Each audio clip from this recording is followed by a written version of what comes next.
Hey guys, welcome back to another video. Today we'll be doing the February system test, so let's get started. So as you can see, I have Faraday devices up this month. The pull station in the main area is the F1 GT Faraday Chevron. I think this looks pretty good on the red box. And then going up, I have my FOS horn strobe, pretty much just a Faraday mechanical horn strobe. You can see it's on its back box. It's actually just a wheel lock back box, but I think wheel lock back boxes look good with pretty much every device, honestly. So this thing is pretty cool. If we go into the panel room, the panel is normal.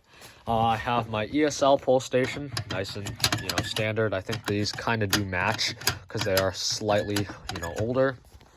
And then up here, I have another variant of the one I just showed. This particular one has a 117 candela strobe, so it's pretty bright. You can see that it has a magnifier lens on it, which makes it very interesting looking, to say the least. So that's that. You can see this one's branded by Faraday, and it's a little more rounded because it's surface mounted. So that's that. Of course, 2400. Of course, over here, I still have the carbon monoxide speaker strobe and then another 2400.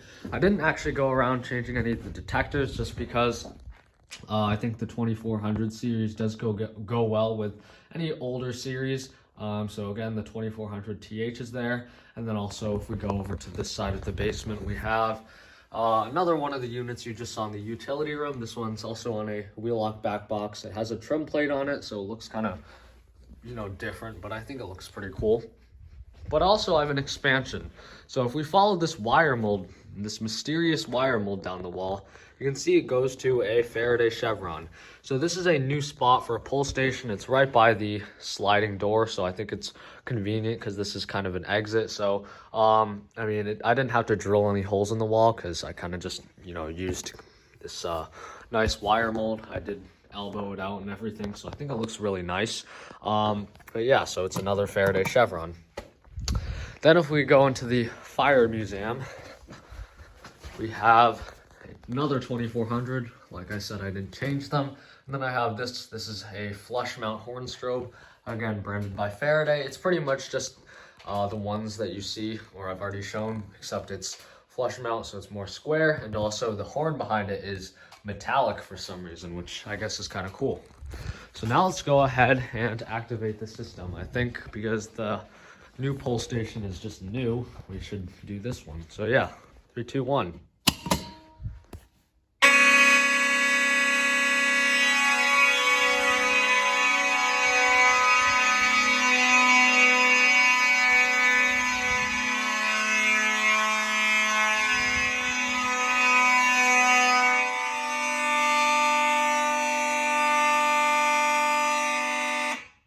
So that's extremely loud and extremely obnoxious. It does get your attention very well. I just turned that off, obviously, because it's pretty annoying. Even as a fire alarm enthusiast, I think that's very loud. So yeah, that's that. Obviously, audible silence works perfectly fine. These strobes do not sync because they are quite old, but they do, flash still, which is good. Go in here. This one flashes pretty fast. You can go ahead and re-alarm the system with the other Chevron.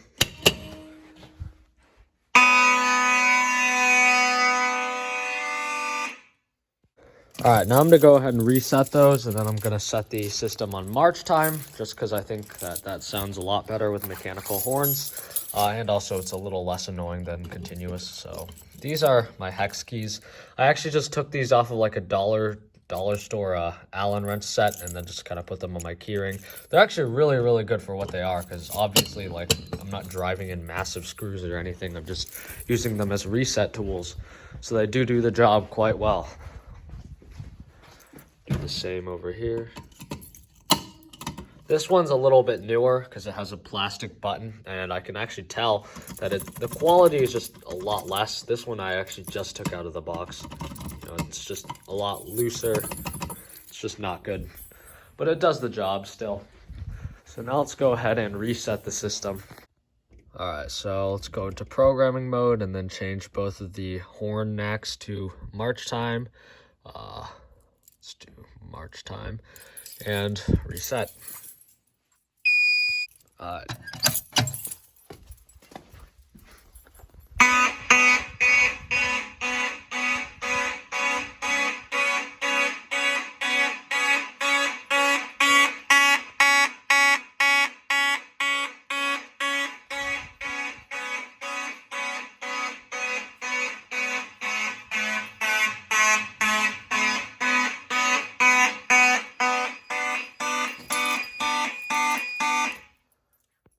go ahead and alarm the smoke detector quickly.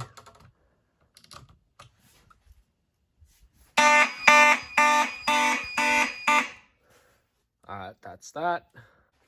And then finally, let's also do the same thing with this detector right here. Stick it right in there. Don't take that out of contact.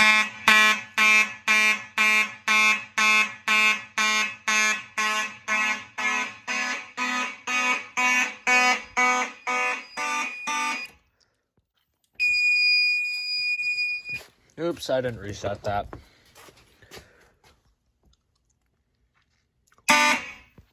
So these pull stations take a B key or simplex key. I don't know why.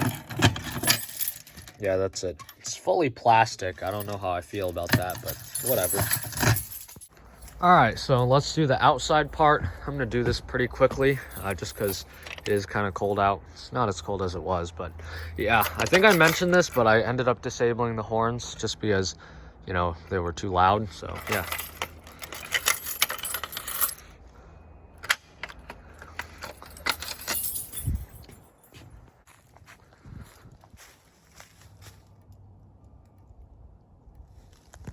All right, let's go ahead and test the carbon monoxide system. So I'm gonna use the key switch today.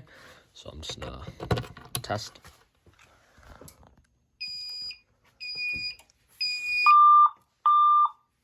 So I changed the tone and message, or I kind of just combined them. Warning, carbon monoxide. Please evacuate the building. So basically I just combined the EST code 4 tone and then the carbon monoxide message, and I think it works pretty well. Carbon monoxide. Please evacuate the building.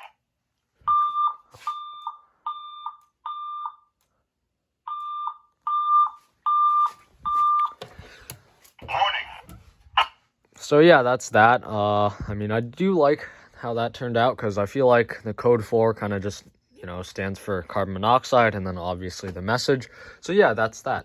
All right, so for the last part of today's test, I'm going to be using this fog machine here and then filling the entire basement with fog to simulate a real fire. So let's go ahead and do that.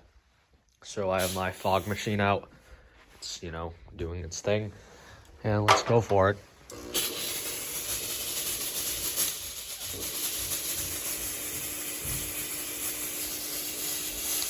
All right, that's a lot.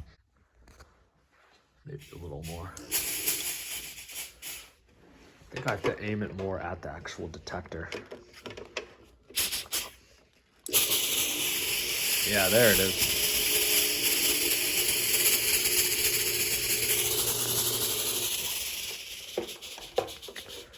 All right. Oops. Well, that's just bad. Oh, well, it went off.